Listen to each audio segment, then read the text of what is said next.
Near mint condition, the home of collected editions. That cover's so awesome. Absolute format is the best way to own this store. Time to empty those wallets and fill those shelves.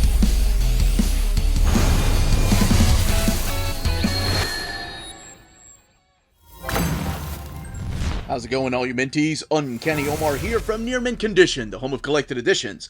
And join me today for your overview of the Grayson the Superspy Omnibus from DC Comics. This is the latest printing, and I'll be comparing it to the original printing. So, stay tuned.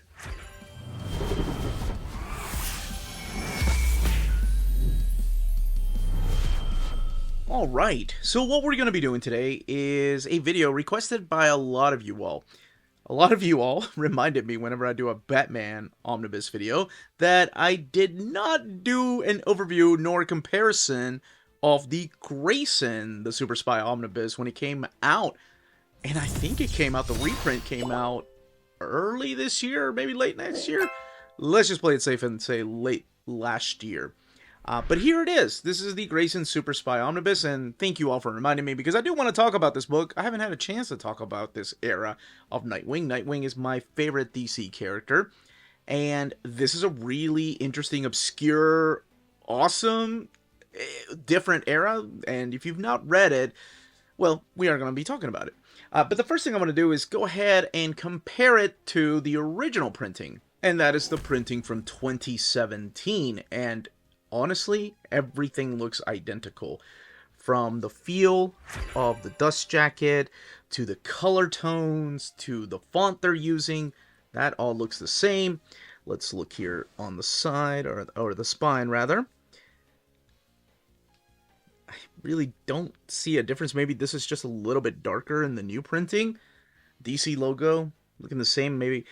Yeah, well, you know what? It looks like the words have just shifted a little bit. That's it. Not much of a difference.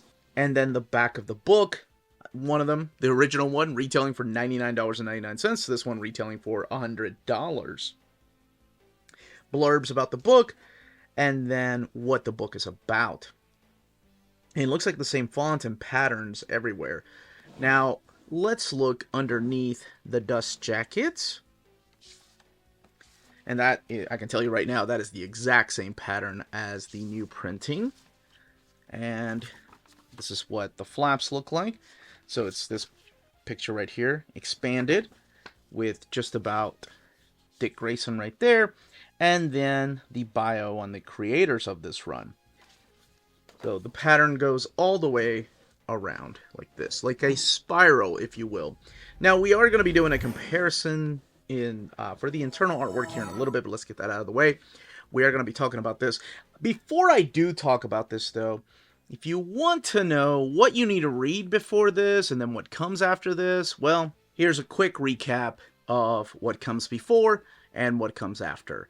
Now, of course, you can read the entirety of Chuck Dixon's run, Devin Grayson's run, Bruce Jones' run, but I feel like really what you need to read is this relaunch of the New 52 era. As a matter of fact, but this is the way that I have it on my shelf. It's like Nightwing Volume 1 and immediately goes to Grayson. So it's not alphabetical on my bookshelf, and I know that bothers some people. I mean, you can have this after, what would it be, Fourth World or something, if you keep all your Omnis in alphabetical order.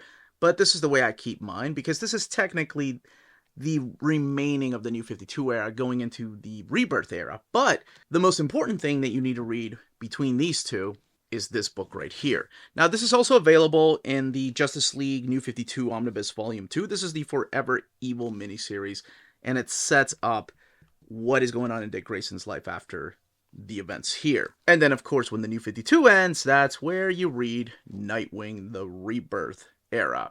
Now, I've done an reading order of Nightwing if you want to check out a more in-depth overview and reading order of Dick Grayson.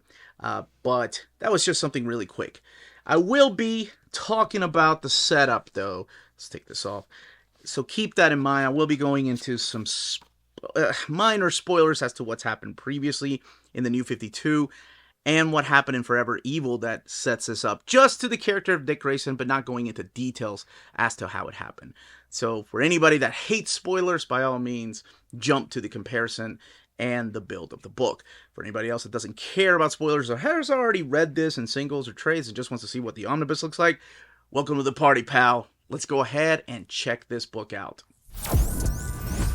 Alright, let's go ahead and get this open. We have some black end sheets there. Grayson the Superspy Omnibus.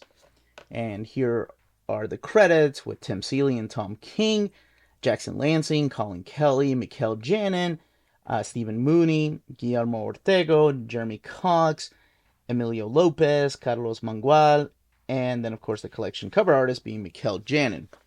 And your introduction here by Tim Seeley, which is a really interesting introduction, talking about the idea of Dick Grayson becoming a super spy and how stupid it seemed to him.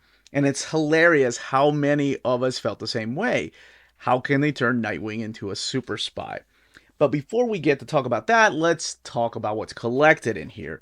This collects the Grayson series 1 through 20, Grayson Futures End number 1, Secret Origins number 8, Grayson Annuals 1 through 3, Robin War 1 and 2, and then the Nightwing Rebirth number 1, which is also found in the Rebirth Deluxe Edition Volume 1. 792 pages. Alright, so what happened previously, and this will tell you what happened in detail, is that Dick Grayson was, of course, part of the Flying Graysons group, got adopted by Bruce Wayne when he became an orphan. Not fully adopted until later on, of course, in the Batman run. He lost both of his parents, and then he became Robin. Robin eventually graduated and became Nightwing when he was with the Teen Titans, led the Teen Titans for a while, became his own man, had his own series. And then lots of crises happened, including the big one that relaunched the 52 era, or the new 52 era, and that is Flashpoint. Although not a name in crisis, but still a big crisis. And that relaunched a lot of these characters. Some of them had a hard reboot, some of them had a soft boot, some of them, I don't think the editors even cared. But Nightwing had a little bit of a soft reboot. He was still Bruce Wayne's partner, he was still Robin, and then he became his own man, and became Nightwing, and was fighting crime in Bloodhaven, and then we had the whole Kyle Higgins run of the New 52, and then there was a crossover with Forever Evil. Now, in Forever Evil is when the crime syndicate, and this explains it in detail, comes out of their dimension to wreak havoc here on Earth, captures all the heroes, including Dick Grayson, tortures him, and presumably kills him. However, as some of you probably know because you keep reading comics and you've read this already, or you read the Rebirth Nightwing, he's not dead. As a matter of fact, they're using that to his advantage. He remains dead because right before they killed him, they unveiled his secret identity to the world. So everybody knows. I guess if you don't have internet or TV, those people don't know. But everybody knew who Nightwing was, and it was Dick Grayson. And he decided, along with Batman, to use that to his advantage and just disappear. And he gets recruited by the Spyral Corporation, this a group of super spies, an organization that was, I think it was founded by Kathy Kane, if I'm not mistaken. That was all part of the Grant Morrison run on Batman. And he is drafted by the New 52 version of Helena Bertinelli, and that's who this young lady is. Now, in any other version, she is, of course, the Huntress, but in this, she is a super spy for the Spyral organization. And the Spyral organization only gets the best of the best. They operate much like any other spy groups, except it has one small difference, one small caveat that other spy groups don't. And that is all of the agents that are numbered, by the way. So Dick Grayson is now going as Agent 37. Are equipped with hypnotic implants that give them special abilities. Most of these abilities are used to obscure their faces, kind of like this right here with Mr. Minos, and people can't see who they are.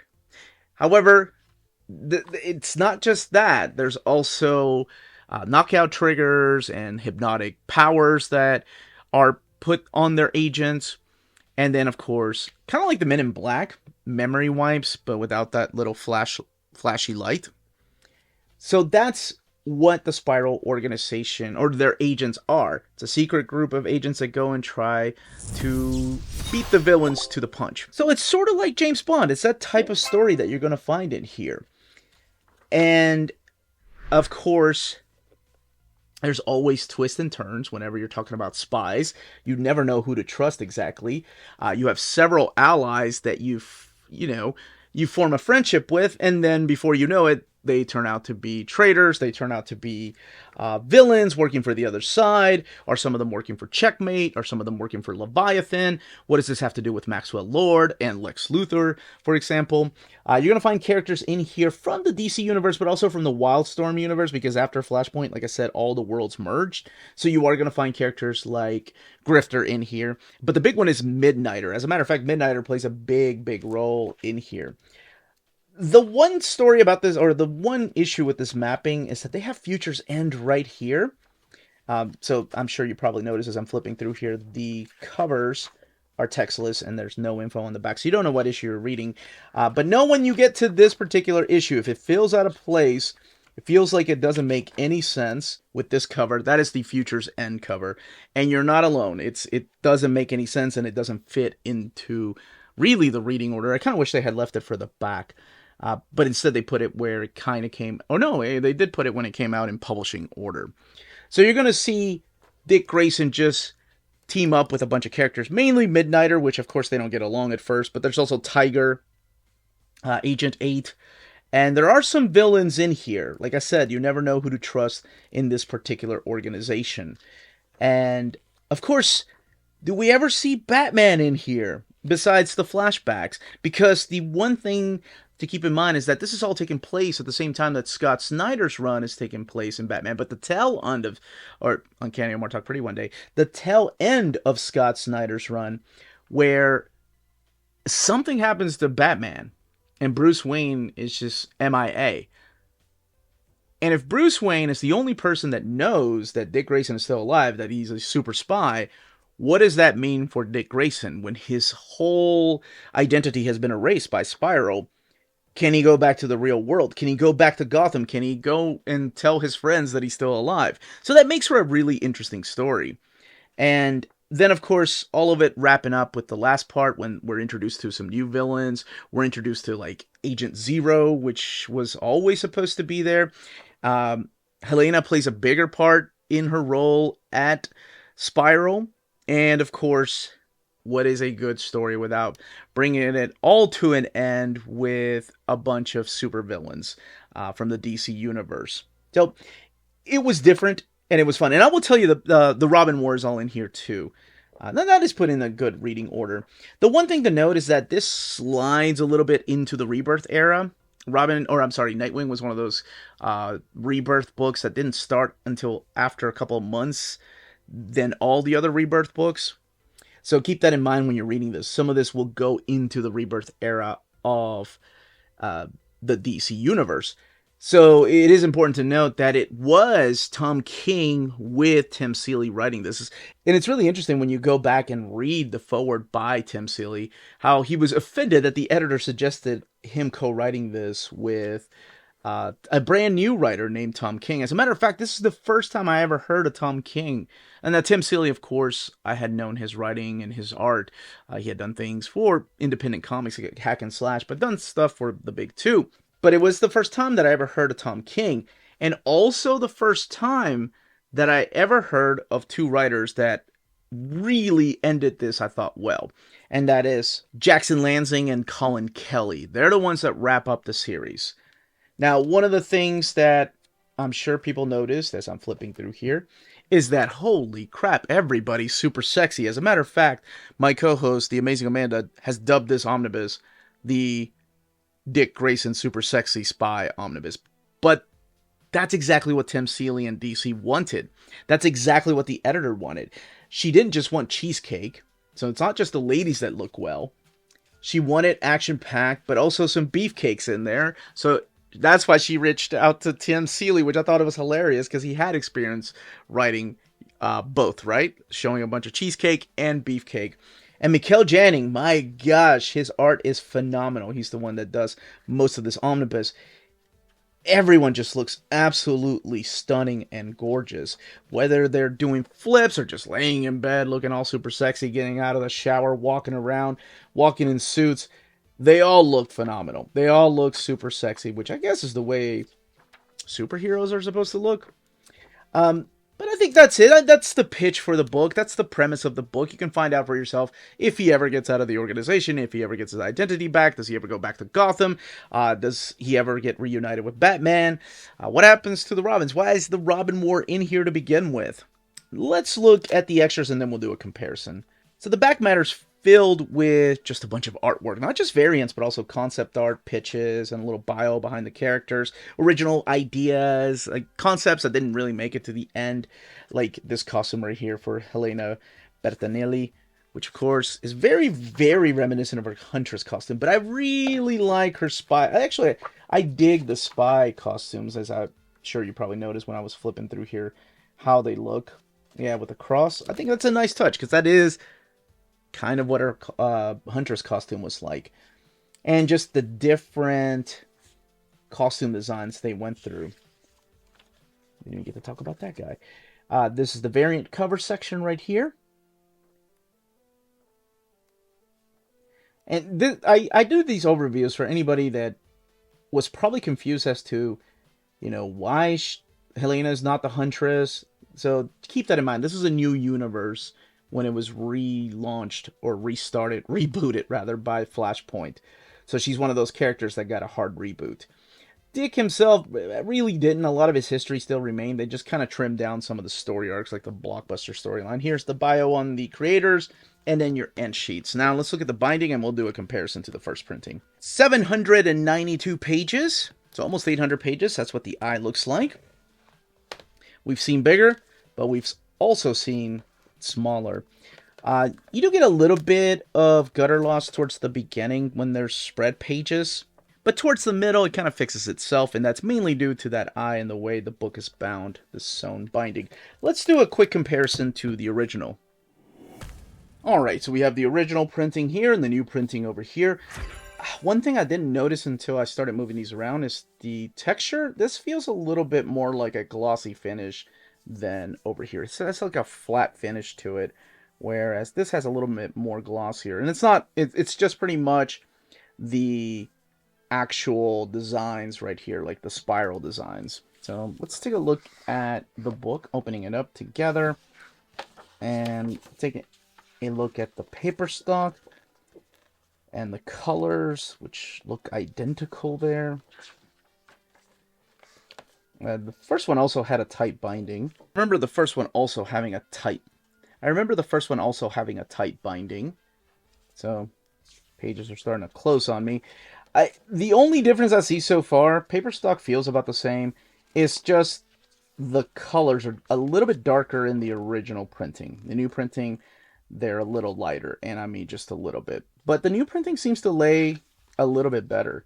Now let's check this out, because this is what I was talking about. When you have binding like that, and you have a little bit of gutter loss, a little bit more over here in the new printing than you do the original printing.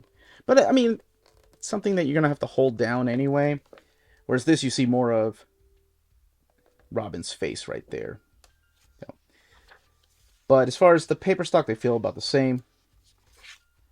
Let's look at another page here.